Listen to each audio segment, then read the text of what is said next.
Бүгүн Каракол шаарында дүйнөлүк туризм күнү өтүп жатат.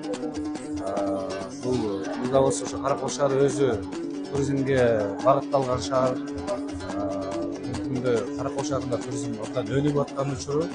Ошон үчүн ушундай иш-чараларды өткөрүп, туризмге дагы мындан ары дем кошуп, туризм алкагында иштеп жаткан ишкерлерибизге дем күч берүү максатында ушундай иш-чара өткөрүп, аларга өзүбүздүн болгон номинацияларды, белектерди берип өткөрүбүз. Бардыгын ушу күнкү байрам менен чын жүрөктөн куттуктайм.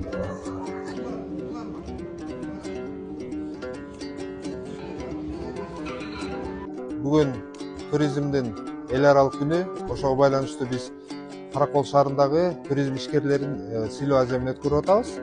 Сыйлоо аземин мындан ары ар дайым чай үстүндө жакшы кабыл тилектер менен өткөрүүнү чечтик.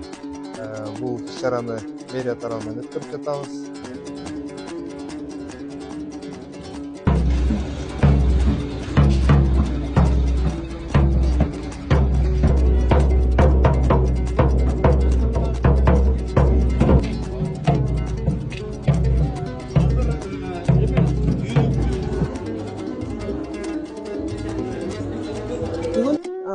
Эл аралык туризм күнү. Баарыбыз билебиз, Каракол шаары мынакей азыр өнүгүү чөйрөсүндө деп, жана ошондой эле бизде дагы мынакей туризм шаары деп айтылат. Ошонун негизинде Каракол шаардык мэриясы быйыл биринчи жолу ушундай чоң иш-чара өтөдөбүз. Ал эми бул иш-чарада эң биринчи биздин максат бул ушу туризм тармагындагы эң мыктыларды аныктап, жана ошолорго номинацияларды тапшыруу.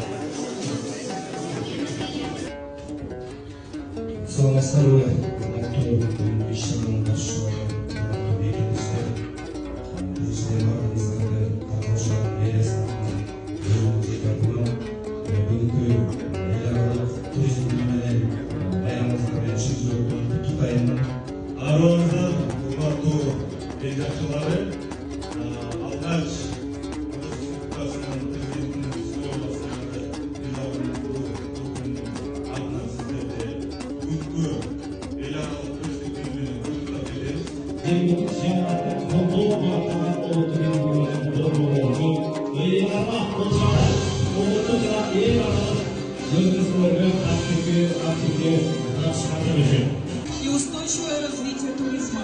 Компания ответственна и формирует новое понимание, начиная от обучения персонала до создания мобильного приложения. И благосостояние местных предприятий. Это наглядно подтверждает, что туризм – это ключ к успешному развитию туризма. И туризм является ярким примером такого подхода. Долбоор айыл жеңістегі айылдардың туралы жоғарылатылған және жергілікті өндірушілердің экспорты мүмкін. Особенно за проект «Донбасс». В долгосрочном плане Донбасской туристической отрасли появляется улучшение экспортной доступности и повышение качества обслуживания.